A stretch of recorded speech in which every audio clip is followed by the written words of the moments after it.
parlions vraiment de la connaissance. Parce que quelque chose nous intrigue aujourd'hui, c'est que l'humanité ne sait pas où s'asseoir et où être debout. Moi, dans ma Bible, il est écrit, vous connaîtrez la vérité et la vérité vous affranchira. C'est la connaissance de cette vérité qui affranchit. C'est pourquoi, au début de cette année 2023, personnellement, ça me fait mal que lorsque les chrétiens se lèvent, ils ne trouvent que le sorcier, les démons dans la Bible. Alors que dans la Bible, il y a toutes les matières. Géographie, tu vas en trouver. Statistique, informatique, tout. L'entrepreneuriat est meilleure chose même dans la Bible. Est-ce que vous savez que dans le seul Nouveau Testament,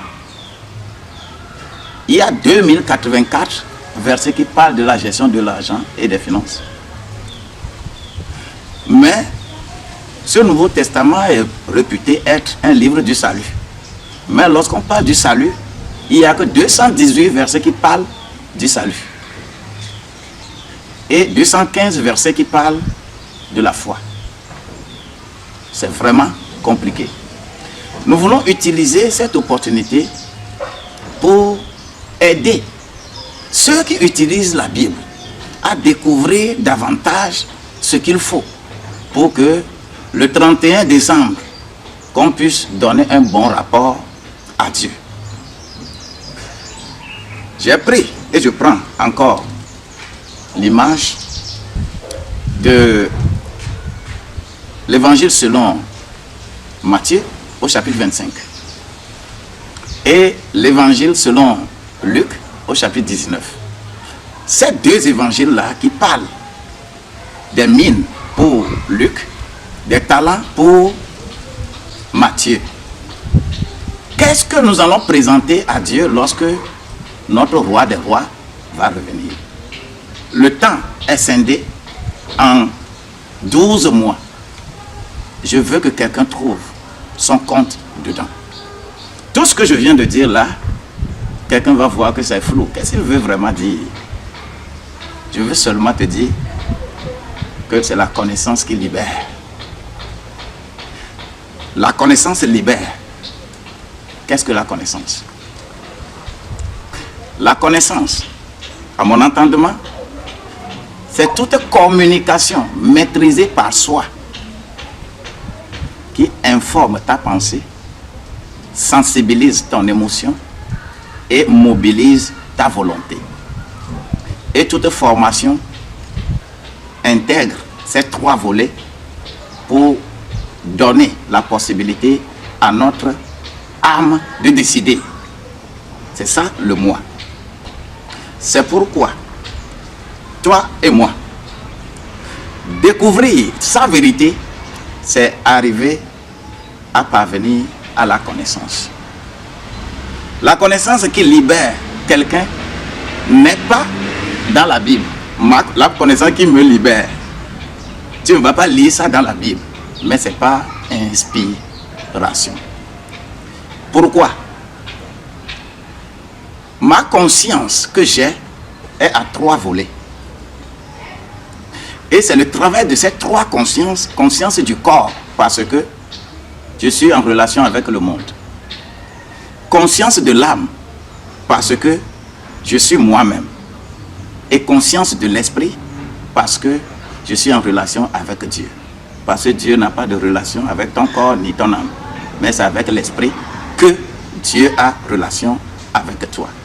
Laisse-toi t'inspirer pour que tu puisses travailler le don que tu as en intégrant ce qu'on appelle le talent, c'est-à-dire la compétence.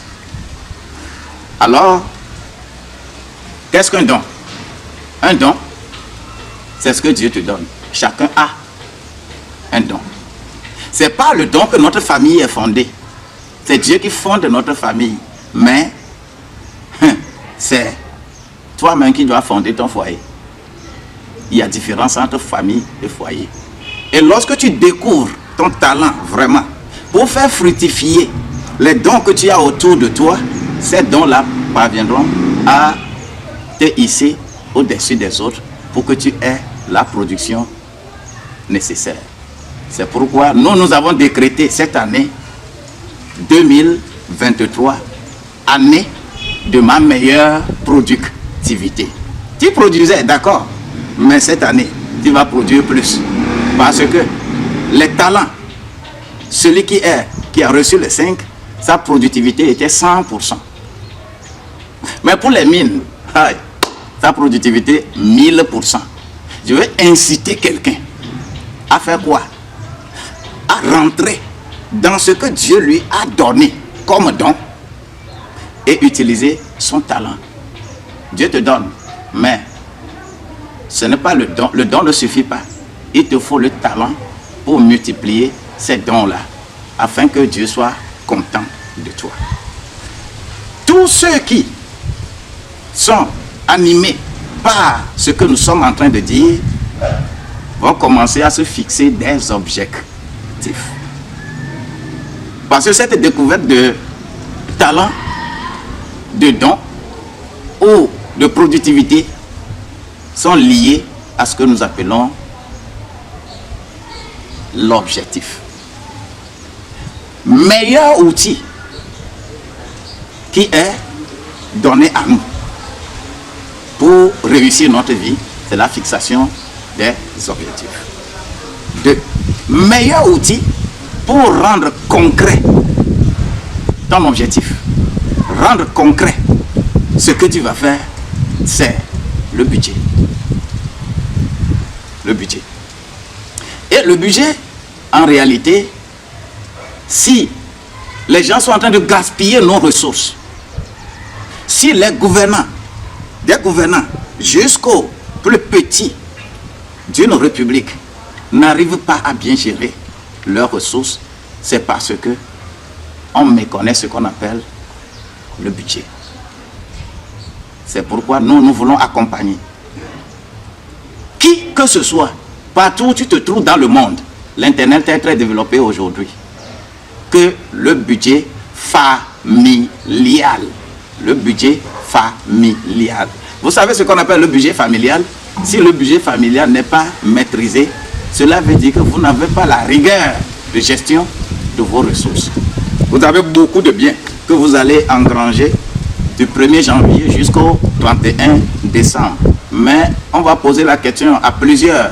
Des gens vont même dire, on a volé mon argent, on a volé mon argent. Mais quand il va commencer à refaire ses calculs, il va se rendre compte que personne n'a volé son argent. Parce que lui-même, il ne s'est pas fixé des objectifs. Donc nous voulons accompagner plusieurs à se fixer des objectifs, à transformer ces objectifs-là en budget, en plan d'action et avoir cette rigueur financière, cette rigueur budgétaire pour mettre de l'ordre dans leur propre vie. Quand la famille marche bien, le pays marchera bien. Mais quand la famille ne marche pas bien, quand la famille ne peut pas bien gérer ses propres ressources, ne pensez pas que vous allez placer quelqu'un qui ne gère pas correctement ses propres ressources, il va bien gérer les ressources de l'État. C'est pourquoi tout fonctionnaire, tout salarié qui devient immensément riche, c'est un voleur.